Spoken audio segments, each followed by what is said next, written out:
ଆଜିର ଏଇ ଭିଡ଼ିଓରେ ଆମେ ବୁଝିବା कैटेगरी 3 रे जो न्यूमेरिकल प्रॉब्लम जोटा आमे कहूचे डिजाइन ऑफ टेंशन मेंबर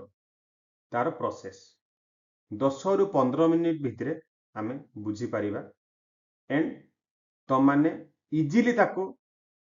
बुझी भी पारिबो ओके जेमिति मु बुझेबी ताको फॉलो करिवो एंड 10 रु 15 मिनिट भितरे आमे गुटे design of tension member steps सब बुझी जिबा सो दैट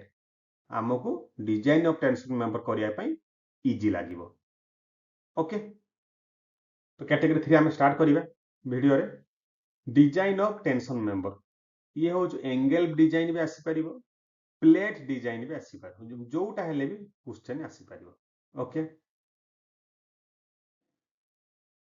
क्वेश्चन पढ़ी की लिखि परिबो given data okay given data आगे रहिबो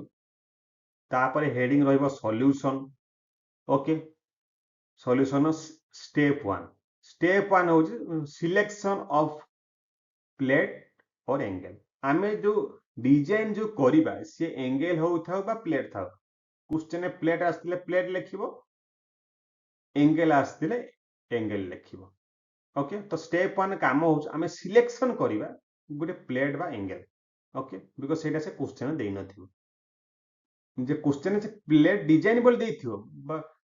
बा से प्लेट रो जो डायमेंशन देइ नथिबो से डायमेंशन आमे सिलेक्शन करिया पई जो स्टेप्स सेटा हो सिलेक्शन ऑफ एंगल और plate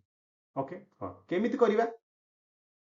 bye considering yielding formula yielding जो फार्मूला अछि कोड बुक रो से फार्मूला को नै कि हम स्टार्ट करिबा TDG is equal to AG into FI by gamma m naught ए फार्मूला रे हमें फाइंड आउट करिबा AG ओके AG पाइला परे हमें select area of a plate जदि प्लेट क्वेश्चन इस्थिबो हमें लेंथ आ तारो t लेंथ हो जे हमें को जे b हला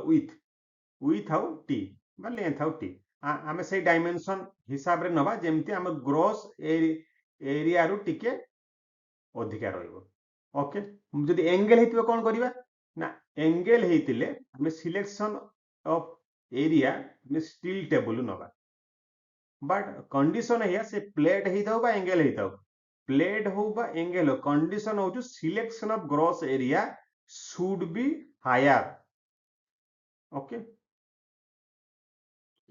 एजी जो आमर फाइनल जो एजी आसीबो सेई एजीटा एठी जो एजी आमे जो बाहर करिबा एई एजी ठारू से वैल्यूटा अधिका जतियो देखो जोटा मु राउंड करू एठी जो एजी आसीबो ताठू आमर एजी टिके अधिका रहिबा दरकार हला अकॉर्डिंगली आमे चूज करिबा then step 2 is very simple calculation of number of bolt पाया पई सियरिंग फार्मूला आ बियरिंग फार्मूला पके प्रीवियस वीडियो रे सियरिंग बियरिंग पूरा डिटेल ले पूरा अछि सेम कांसेप्ट एठी भी सियरिंग बियरिंग हमें फाइंड आउट करिबा सियरिंग बियरिंग रे जे मिनिमम आंसर आसे से जो डिजाइन स्ट्रेंथ 1 वोल्ट सियरिंग आ बियरिंग रे जे मिनिमम आंसर सेटा हो design strength 1 bolt okay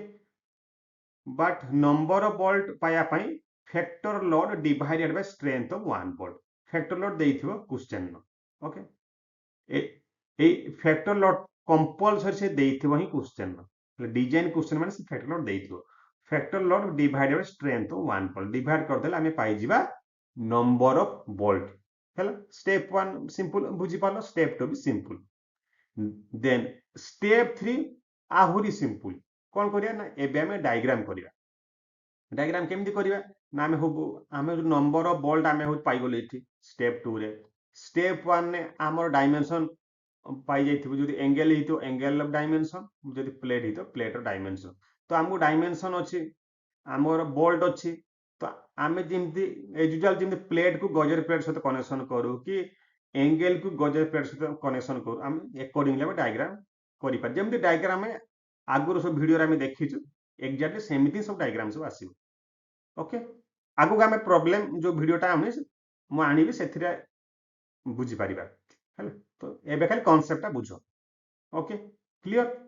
then step 4 step 4 कौन करिवो ना checking of failure in tension member आमे स्टेप 3 रे आमे डायग्राम होचु पाई गले जदि आमे डायग्राम पाई गले डायग्राम को देखि कि आमे चेकिंग ऑफ फेलियर को आमे हो फाइंड आउट करि परिया हेले चेकिंग ऑफ फेलियर कोन ना yielding rupture of block shear yielding rupture B रे सी रे हो जो ब्लॉक्स ए तीनटा ही बाहर करिवा किछि भी चेंज ना जेमिते आगुर सब प्रॉब्लम कैटेगरी 1 2 रे जेमिते करथुल एग्जैक्टली ही सेमिति बट हमको स्टेप 3 जाय आसीबार अछि स्टेप 3 हो डायग्राम डायग्राम 1 हम जानि गला परे मैं कैटेगरी 1 2 रे हम डायग्राम थाए कैटेगरी 1 बा 2 रे तो सेठी डायग्राम पाइला पर जेमिते आमे आगो को स्टेप्स करू एठी एग्जैक्टली सेम थे चेकिंग ऑफ फेलियर माने से जो यील्डिंग रप्चर ब्लॉक्स से तीनटा ही करिवा ओके नथिंग न्यू क्लियर जे बुझी पारछु पूरा बढ़िया से बट सबु थिरे आमे चेक करिवा गोटे जिंसो जेमति यील्डिंग हो कि रप्चर हो कि ब्लॉक्सियर हो सबु थिरे जो आंसर ता आसीबो फाइनली आंसर जो आसीबो से आंसर ता फैक्टर लोड तार अधिका थिबो फैक्टर लोड जोटा क्वेश्चन देई थिबो हैला ताठु ही अधिका थिबो that means this is called safe आमे डिजाइन आमे चेक करिवा आइदर सेफ और अनसेफ सिमिलरली रप्चर भी चेक करिवो हैला फैक्टर लोड ता जिमति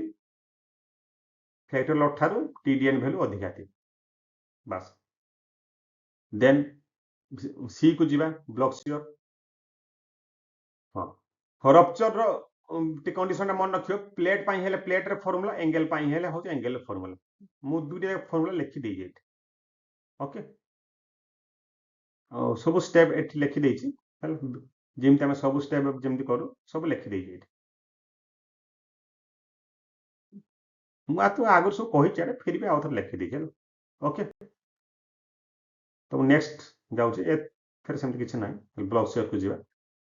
ओके ब्लॉक्सियर सेमति बाहर करिवो TDB1 TDB2 हेला दुइटा जाक आंसर जेमति फैक्टर लोड रु अधिका रहिबो हमरो कंडीशन ही से हेला जदि अधिका रहिबो ताले हम डिजाइन सेफ अछि नने अनसेफ हाउ then last step checking of slenderness ratio of tension member formula होची मैक्सिमम स्लेंडरनेस रो स्लेंडरनेस रेशियो फॉर्मूला होची इफेक्टिव लेंथ L इफेक्टिव और KL आपको कहचा में हो इफेक्टिव लेंथ KL और length effective divided by R R होचु रेडियस ऑफ गायरेशन